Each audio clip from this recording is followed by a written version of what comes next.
Welcome to Polk Today. I'm your host, Brian Lacey, and today is Tuesday, October 21st, 2014. It's a meeting day for the Polk County Board of County Commissioners, recognizing Frank Garcia, Neil Duncan, and Gwen Wilson for their efforts in bringing the IPSC World Shoot 17 event to Polk County.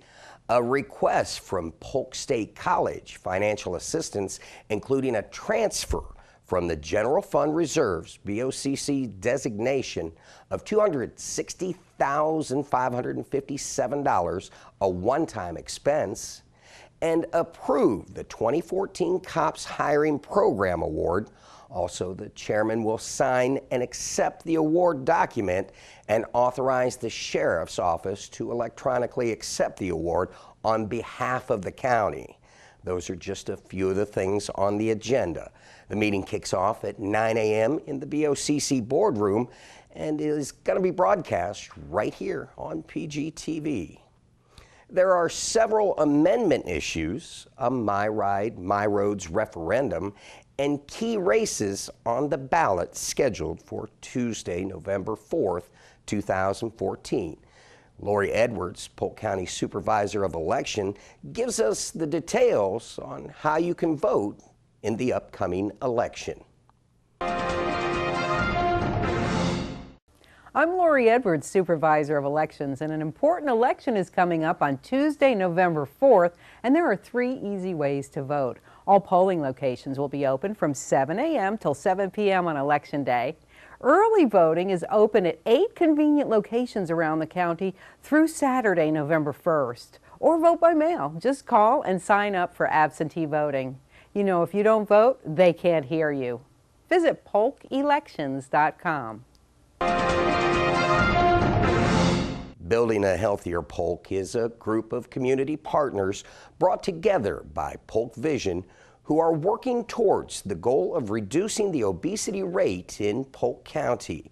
A reduction in the obesity rates in Polk County aligns with the Florida State Health Improvement Plan and the Healthy People 2020 goals. Communications specialist Andy Arell has pre- and post-workout tips that everyone should pay attention to. Hi, this is Andy Orell here with your Health Watch, brought to you by Building a Healthier Polk. Pre-workout, I've noticed there are certain things that work for me. A banana with peanut butter, plenty of water the night before, maybe some gentle stretching. But your post-workout ritual is just as important as your pre. Following these 3 very important post-workout must-dos can help you prevent soreness, fatigue, and dehydration. Number 1, always stretch. You just spent 30 to 60 minutes working out, and now you have 5 minutes to focus on those well-worn muscles. Focus on both static and dynamic stretches from head to toe, making sure you spend time on your hamstrings, your quads, and your glutes, seeing as they do the most muscular work. Number 2, always refuel. In other words, eat something. Fuel is what keeps you going and what gives you the ability to give it your all. It keeps you focused and primed for recovery. The perfect post-workout fuel is a mix of carbohydrates, fat, and protein. Not in the mood for a meal after a jog? Well, I don't blame you. But you're in luck, because you can drink it. Chocolate milk or a protein smoothie have been found to be excellent in helping your body post-workout. And finally, and possibly the most importantly, hydrate. Intense workouts usually mean intense sweat. And even though you hopefully sip water while exercising, it may not be enough. Make sure you replace your electrolytes, because you're losing salt and water when you sweat, and it's mandatory to replace them. So what does that mean? Well, post-workout, keep on drinking that water. You can feel even better, faster, by also adding tomato juice, leafy greens, and yogurt, all of which contain nutrients that can help replenish water you lost during the workout. Remember, picking up a good fitness habit today can equal a healthier lifestyle tomorrow. You know, Heartland Crime Stoppers is an organization that helps law enforcement resolve crimes through anonymous tips and monetary awards. It encourages a cooperative partnership between law enforcement, the media, and the community to ensure security and enhance our quality of life. Hit and run victims that need your help are the topic of today's tip. On August the 9th, 2014, the Polk County Sheriff's Office had the misfortune of working two unrelated pedestrian hit-and-run fatality accidents. The first case, the victim, Hector Chavez, was struck and killed by a vehicle on US 92 West near Payne Street. He was riding a bike. As you can see, the bike is pretty well mangled. He was struck and was pronounced dead at the scene. This occurred around 2:17 in the morning. If you have any information as to who is responsible for this tragedy, please call us, let us know. We have a lot of family members and people need closure on this case. On that same night, August the 9th, Jill Braddock was struck and killed by what we believe was a 2007 to 2012 Nissan Altima. She was walking east along Clubhouse Road in South Lakeland, and it is estimated that it occurred around 12:30 a.m. Her body, left lying on the grass on the south shoulder of the road, was not discovered until about 5 hours later, around 6:40 a.m. These people have families who love them, and we need to find the suspects responsible for these deaths. As Grady Judd said, 2 lives were lost this weekend, and there are at least 2 people out there who know what happened to Hector and Jill. If you saw something, say something. You can even remain anonymous through Heartland Crime Stoppers. Do the right thing. Help these families have some closure. If you have information on any of these cases we've talked about or any other unsolved crime that you have knowledge of, maybe it hasn't been profiled here, but give us a call. We will take any tip on any criminal activity. It is completely anonymous. Call us at 1-800-226-TIPS, 1-800-226-8477. You can also go to our website or to our Facebook page, Heartland Crime Stoppers Florida, and click on the Submit a Tip tab and submit the tip also anonymously. We need your help to make this area, our community where we work and live, a better and safer place. Staying on top of the events here at Polk today include a look at the weather for the latest forecast conditions and a look at what's happening in the tropics. We take you to the Emergency Operations Center with EOC Coordinator Billy Abernathy. Hey, good morning, Billy. Thanks, Brian. Welcome back, everyone. I'm Bill Abernathy, Polk County Emergency Manager, and this is your weather brief for Tuesday, October 21st, 2014. For today, we can expect a high of 85, low of 66 with a humidity of 92%. Mostly cloudy skies. Winds will be from the west-southwest at 6 miles per hour. The UV levels today will be a 5 out of a 10. Sunscreen every couple of hours. Just remember the high points for the UV rays is between 10 a.m. and 4 p.m. And now for Wednesday, we can expect mostly sunny skies, high of 86, low of 63. Winds will be from the north at 3 to 8 miles per hour. And for Thursday, we can expect mostly sunny skies, high of 84, low of 62. Winds will be from the east-northeast at 6 to 10 miles per hour. And now to the allergy report. Today's predominant pollens are at a medium level for ragweed, juniper, and grasses. On Wednesday, pollen levels will be falling to a moderate level due to the higher dew points and the lack of the winds blowing the pollens around. And now to the tropics. Currently, emergency management is monitoring 2 areas in the tropics. The first area is a low, a tropical low, identified with a yellow circle in the Bay of Campeche. This system is moving east.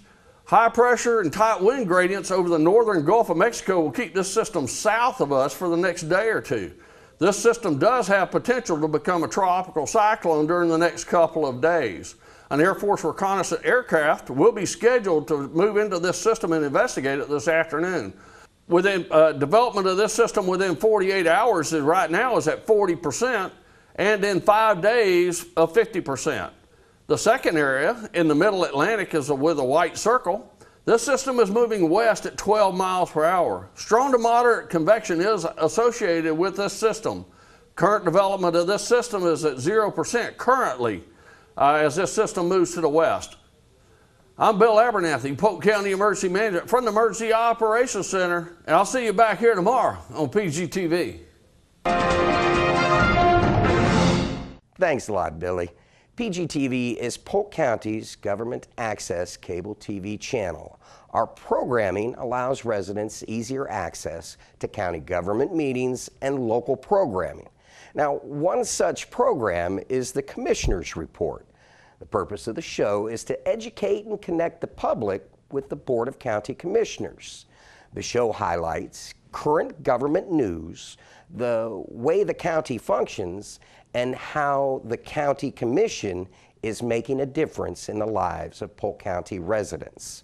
Chairman of the BOCC, Todd stopped by and talked with host Jim DeGennaro. Earlier this year, the Board of County Commissioners voted to assess a special millage for a small enclave in northwestern Polk County called Rancho Bonito. What's a Rancho Bonito? You've never been there, Charlie? No, you haven't? No, it's sir. up in the northwest portion of the county. It's almost in the next county. It just about adjoins it.